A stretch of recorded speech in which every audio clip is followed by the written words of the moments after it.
नमस्कार कक्षा 10 के छात्रों, आज हम शुरू करने वाले हैं गणित के चैप्टर 1 से। तो गणित का पहला चैप्टर है रेशनल नंबर। 1.1 एक्सरसाइज, जिसका पहला क्वेश्चन है express each number as the product of its prime factor. तो हमें दिए हुए नंबर को प्राइम फैक्टर में शो करना है। जैसे पहला नंबर है 140, तो हम 140 के प्राइम फैक्टराइजेशन निकालेंगे।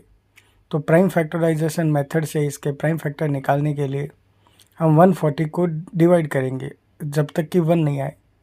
तो 140 सबसे पहले प्राइम नंबर 2 से डिवाइड होगा, तो हम लिखेंगे 2, और ये डिवाइड होगा 70 टाइम्स। फिर 70 को 2 से डिवाइड करेंगे तो ये डिवाइड होगा 35 टाइम्स। अब 35 है वो 5 से डिविजिबल है, तो 5 से डिवाइड करेंगे, ये मिलेगा 7, और 7 से डिविजिबल है, ये आ गया 1। तो इस तरह हमें 140 के प्राइम फैक्टर मिल गए, जो कि है 2 मल्टीप्लाई 2 मल्टीप्लाई 5 मल्टीप्लाई 7। अब हमें यहाँ पे ये 2 है वो 2 बार मिल रहे हैं, तो हम 2 लिख सकते हैं, मल्टीप्लाई 5 मल्टीप्लाई 7।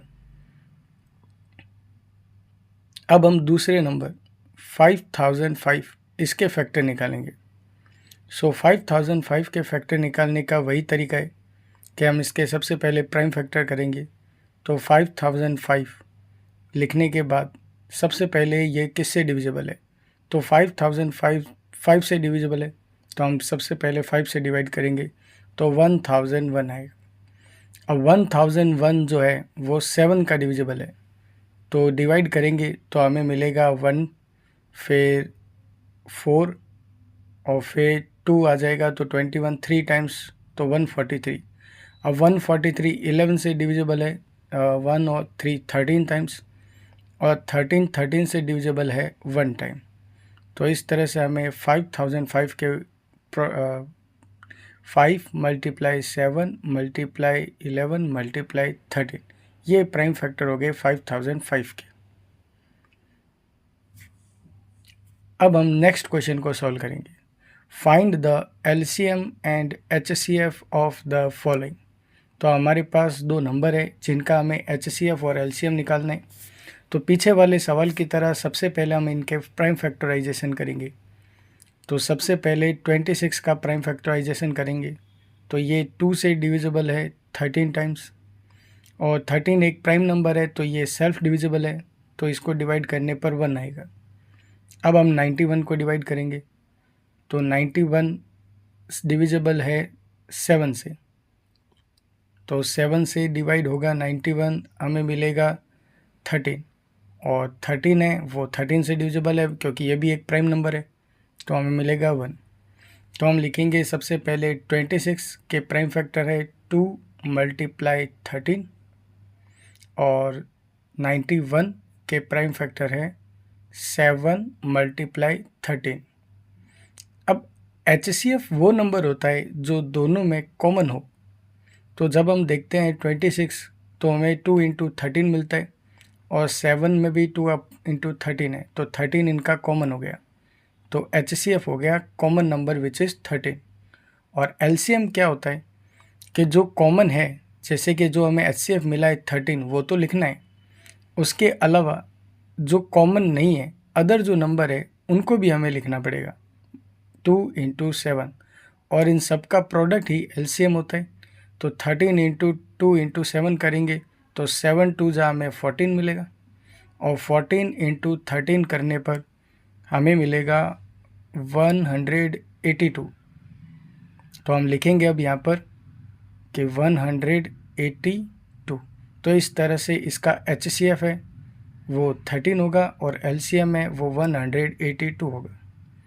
अब हम नेक्स्ट क्वेश्चन करेंगे जो कि है 510 एंड 92।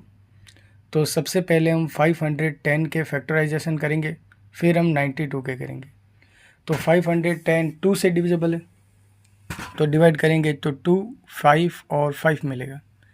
अब 255 है वो डिविजिबल है 3 का, क्योंकि इनको जोड़ने पर 12 आता है, और 12 3 से डिविजिबल है, तो ये हमें मिलेगा 85 टाइम्स। अब 85 5 से डिविजिबल है 17, और 17 17 से डिविजिबल है 1 टाइम। अब हम नेक्स्ट 92 का करेंगे, तो पहले 510 के फैक्टर लिख देते हैं, 2 इंटू 3 इंटू 5 इंटू 17। अब हम करते हैं 92 के प्राइम फैक्टर। तो सबसे पहले 92 लिखेंगे और राइट साइड में पहले इनके प्राइम फैक्टर करेंगे। तो 92 सबसे पहले 2 से डिवाइड करेंगे तो हमें मिलेगा 46। फिर ये भी 2 से डिविजिबल है क्योंकि यूनिट डिजिट 6 है, और 23 से डिवाइड होगा क्योंकि प्राइम नंबर है, तो 1 आ गया।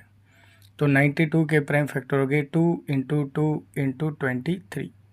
अब हम देखेंगे कि इनमें कॉमन क्या है। तो कॉमन होगा इनमें 2, तो HCF क्या हो गया 2। अब LCM क्या होता है कि जो HCF है यानी जो कॉमन है वो तो लिखना ही है, तो कॉमन तो लिख देंगे, और इनटू में बाकी जितने भी रिमेनिंग नंबर है वो सब लिखेंगे। तो 3 इंटू 5 इंटू 2 इंटू 17 और इंटू माफ़ कीजिएगा ये 23 है, तो 23। अब हम इन सब नंबर का मल्टीप्लाई करेंगे जो कि मैंने पहले से कर रखा था, तो वो 23,460 मिलेगा। तो इस तरह से हमें इनका LCM मिल गया। तो अगर आपको ये वीडियो अच्छा लगा हो तो इसे ज़्यादा से ज़्यादा शेयर करें, लाइक करें और हमारे चैनल को सब्सक्राइब करें ताकि ऐसे वीडियो